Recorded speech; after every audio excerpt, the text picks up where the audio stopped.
Welcome students, আজকে আমরা একটা ছোট রিলের মাধ্যমে শিখে নেব negative form of present indefinite tense. আমরা আগের দিন একটা রিলের মাধ্যমে আমরা প্রেজেন্ট ইনডেফিনাইট টেন্সের যে অ্যাফার্মেটিভের গঠন সেটা শিখেছি। সেটা এখানে লেখা আছে subject plus verb plus S plus object.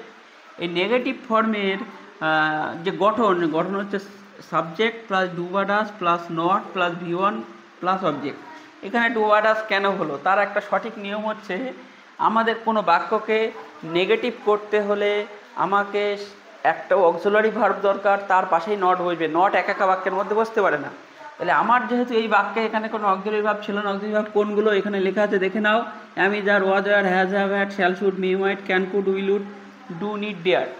এইগুলো হচ্ছে প্রত্যেকটা অক্সিলারি ভার্ব। কিন্তু এই আমরা যখন টেন্স শিখেছি ইনডেফিনাইট, এখানে অক্সিলারি ভার্ব ছিল না। তার জন্য যেটা আসবে বাঁচাতে বা সাহায্যকারী ক্রিয়া হিসেবে, যার কেউ নেই তার কে আছে, ডু আছে, ডু আসবে। এই জন্য এখানে ডু আসলো। এইবার ডু বা ডাস কেন হলো, তার কারণ এই ডু বিনা কারণে আসবে না। এর স্বার্থ হচ্ছে ভার্বের সঙ্গে যা লেগে থাকবে সেটা নিয়ে নেবে। তাহলে ভার্বের সঙ্গে যদি এস বাই এস বসে, ওই এস বাই এসটা নিয়ে এটা ডাজ হয়ে যাবে, তখন ভার্বের সঙ্গে আর এস বাই এস বসবে না। এই জন্য সাবজেক্ট প্লাস ডু বা ডাস প্লাস নট প্লাস ভি1 হবে। নেগেটিভ বাক্যে কোনোদিন ভার্বের সঙ্গে এস বাই এস বসবে না। যে বাক্যে ভার্বের সঙ্গে এস বাই এস প্রয়োজন সেটা ডাজের সঙ্গে বসবে। একটা উদাহরণ দেখে নেই। আমি স্কুলে প্রতিদিন যাই না। আই যেহেতু ফার্স্ট পার্সন, অতএব ভার্বের সঙ্গে এস বাই এস দেওয়ার দরকার নেই, এই জন্য এখানে ডুর সঙ্গে দিলাম না। I do not go to school daily.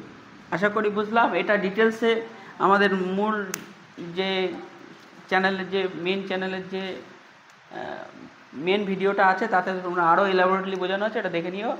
ভালো থেকো।